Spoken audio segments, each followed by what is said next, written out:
Olá, pessoal, professor Arcângelo aqui. Estamos estudando o Código de Processo Civil para o concurso de Oficial de Justiça TJSP 2023. Se você acompanha esta aula aqui por conta de outro concurso, é porque ela é compatível com o edital, tá certo?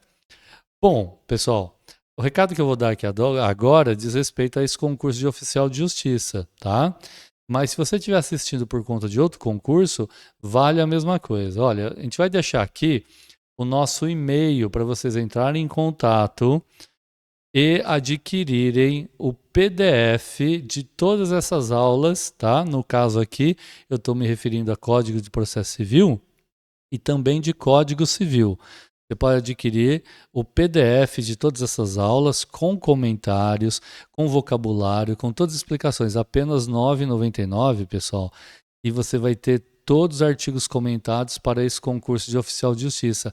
Facilita muito, mas muito mesmo, a vida de vocês com as revisões e a compreensão, né, dos artigos, vocabulário, ter tudo escrito, facilita muito. Além de tudo, vocês estão dando aí uma força para que a gente continue gravando mais conteúdo de concursos públicos aqui para vocês. Esse nosso canal no YouTube, ele é dedicado, está sendo dedicado e será, de agora em diante, dedicado a concursos públicos com a disponibilização de todas as matérias na íntegra, nada de só fornecer alguns artigos para vocês, não. Mas para isso a gente pede a colaboração de vocês. Apenas R$ 9,99 você compra esse material, mande um e-mail falando do seu interesse, a gente manda para vocês aí a chave Pix, vocês fazem o pagamento e a gente manda para vocês garantido, tá bom? Por e-mail de vocês. Pessoal, o capítulo 6 do inventário e da partilha, o concurso de oficial de justiça pede a partir do artigo 626, que trata das citações e das impugnações. Faz sentido isso, né?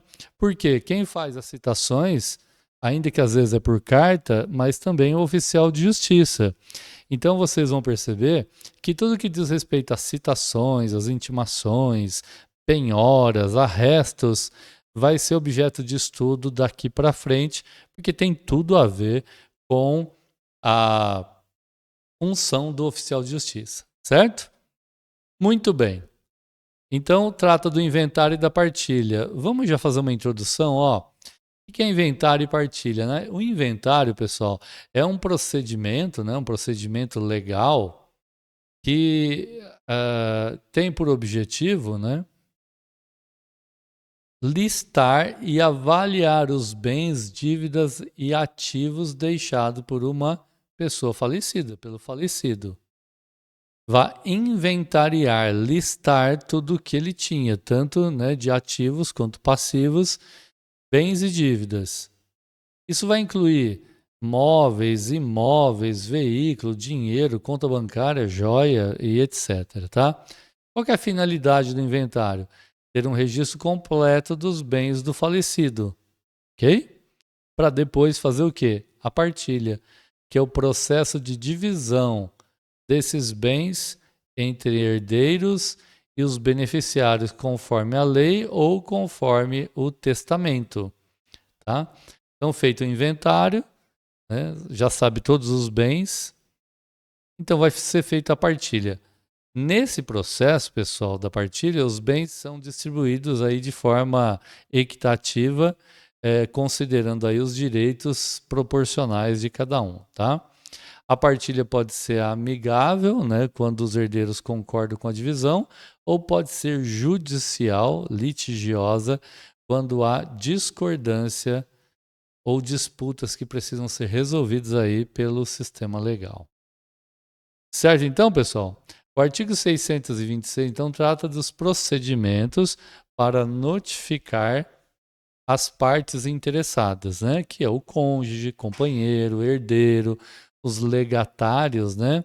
Legatários são aqueles que são beneficiados por conta do testamento, né? E fazenda pública e Ministério Público, além de testamenteiro. Lembrando que cônjuge, companheiro, herdeiro, legatários, eles são, segundo o artigo 626, eles são citados. enquanto que Fazenda e Ministério Público são apenas chamados, então eles são intimados, tá? Muito bem. Vamos nos artigos, vai ficar mais fácil de vocês acompanharem. Feitas as primeiras declarações, que são as primeiras declarações? É o pedido inicial, né, que consta lá no início do processo.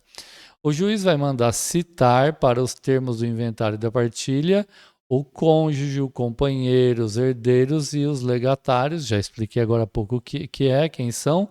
E intimar, veja, intima fazenda pública, mas cita essas pessoas mencionadas aqui, né? Cônjuge, companheiro, herdeiro e os legatários. Perfeito, então? E se houver também, ó, herdeiro incapaz e ausente, vai ser citado, e o testamenteiro, se houver testamento, também será citado. Parágrafo 1º. O cônjuge ou companheiro, né? Como seria o esposo, a esposa, ou companheiro, os herdeiros e os legatários serão citados pelo correio. Então, olha só. O artigo 626, no parágrafo 1º, privilegia a citação por meio de carta com AR, né, pelo correio. Por isso que ele fala assim, observado o disposto no artigo 247, sendo ainda publicado o edital nos termos do inciso 3 do artigo 259, ou seja, a carta tem que ser enviada de acordo com o que diz esse artigo, assim como um edital será publicado conforme o inciso 3 do artigo 259. O parágrafo 2º, pessoal, diz que das primeiras declarações, que seria aquela petição inicial, extrair-se-ão tantas cópias quantas forem as partes que serão citadas ou intimadas, a quem serão encaminhadas essas cópias. Vocês vão ver aqui daqui a pouquinho que nem todos recebem cópia, né? A citação será acompanhada de cópia das primeiras declarações. Olha o parágrafo 4º. Incumbe ao escrivão remeter cópias à Fazenda e ao Ministério Público e ao testamenteiro, se houver, e ao advogado, se a parte já tiver representada nos autos.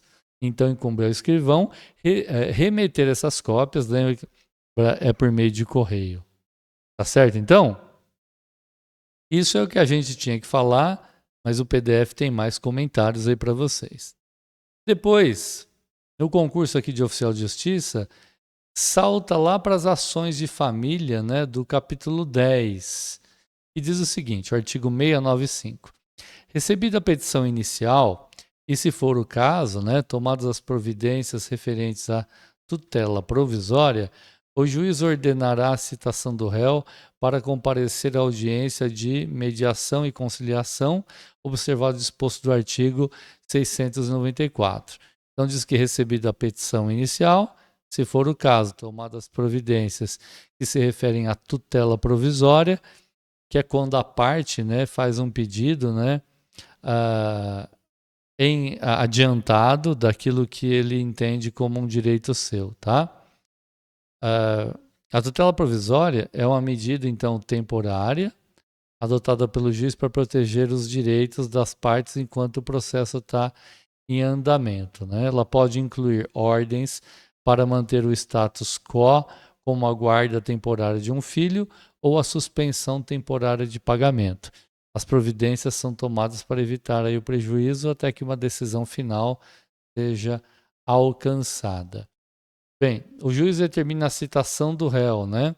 Ou seja, após a petição inicial ser recebida, providência da tutela provisória, o juiz ordena a citação do réu. Lembrando que a citação é o ato de notificar oficialmente o réu sobre a ação judicial e convocá-lo a comparecer à audiência e a comparecer ao processo para que se defenda.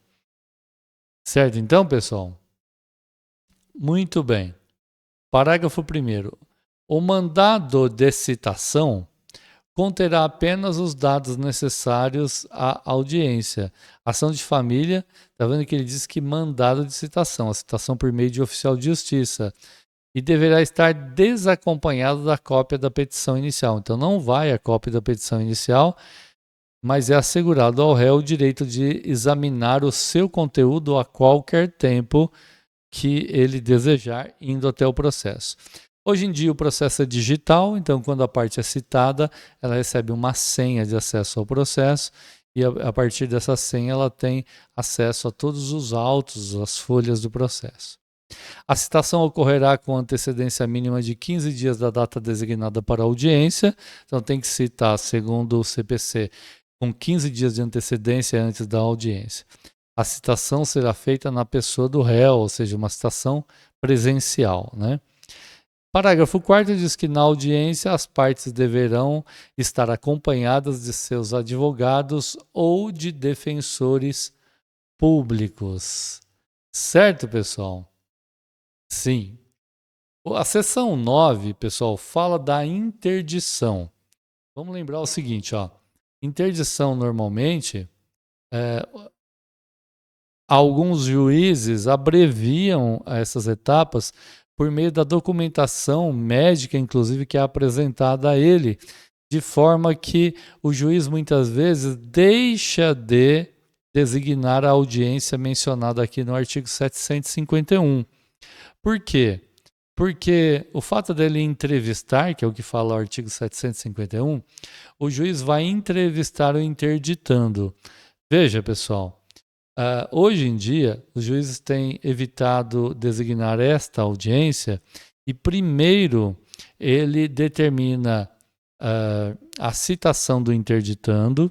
Normalmente, nesse pedido de interdição, vem o pedido de curatela provisória concedido a uma pessoa da família, né, que quer representar essa pessoa incapaz ou supostamente incapaz nos atos da vida civil. Então, o juiz examina a documentação toda que é apresentada e, em geral, concede a tutela, certo? Concedendo a curatela provisória. E aí, essa pessoa, que é o curador, ele passa agora a representar os interesses dessa pessoa interditada. E, normalmente, essa pessoa é um parente próximo. Aí sim, o que o juiz manda fazer? O juiz vai mandar, na prática isso acontece, citar o réu e pede que o oficial de justiça verifique se ele tem consciência do ato, né, da citação, devendo o oficial de justiça verificar as condições físicas, psíquicas e se ele tem condição de entender o que está acontecendo. O oficial de justiça faz uma certidão, que é um relatório, dizendo o que é que ele constatou, tá certo? Se o oficial de justiça constatar que o réu não tem condição de entender e já tiver sido nomeado um curador, ainda que provisório, o oficial de justiça vai citar o interditando na pessoa do curador e vai fazer aí uma certidão, um relatório para o juiz. Isso evita que o juiz apenas marque uma audiência e que ele, juiz, fique fazendo as perguntas e constate o estado em que o réu está. O oficial de justiça indo até a casa da pessoa, o juiz entende em geral que ele consegue fazer isso com mais efetividade. Mas vamos ler o artigo 751 da forma como ele diz que as coisas devem acontecer. Embora muitas vezes não aconteçam dessa maneira, se bem que em outras pode sim acontecer. Artigo 751 diz que o interditando será citado para em dia, né, designado, marcado, comparecer perante o juiz, e o juiz vai entrevistá-lo minuciosamente acerca de sua vida, seus negócios, seus bens, as suas vontades, preferências e laços familiares.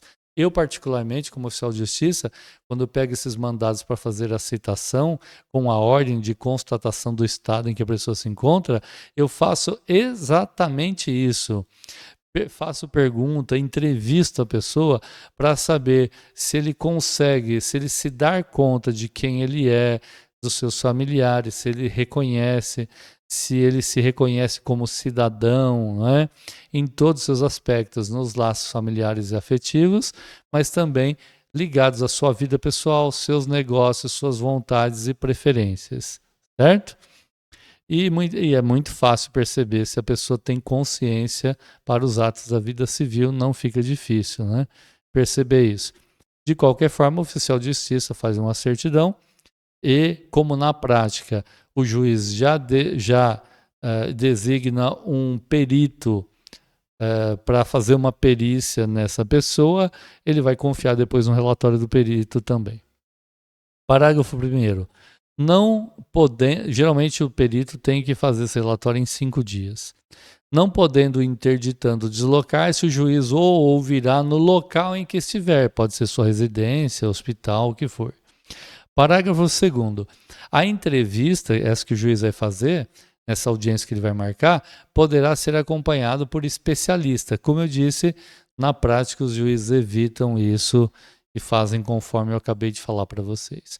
Parágrafo 3º diz que durante a entrevista é assegurado o emprego de recursos tecnológicos capazes de permitir ou de auxiliar o interditando a expressar suas vontades, preferências e a responder às perguntas formuladas pelo juiz, se ele tiver limitações físicas e psíquicas, e que recursos tecnológicos auxiliem aí na compreensão, na comunicação.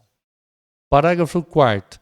A critério do juiz, então, depende do juiz, poderá ser requisitada a oitiva de parentes e de pessoas próximas, certo? Munindo aí o processo, instruindo o processo com toda a informação necessária para que o juiz tome a melhor decisão, certo?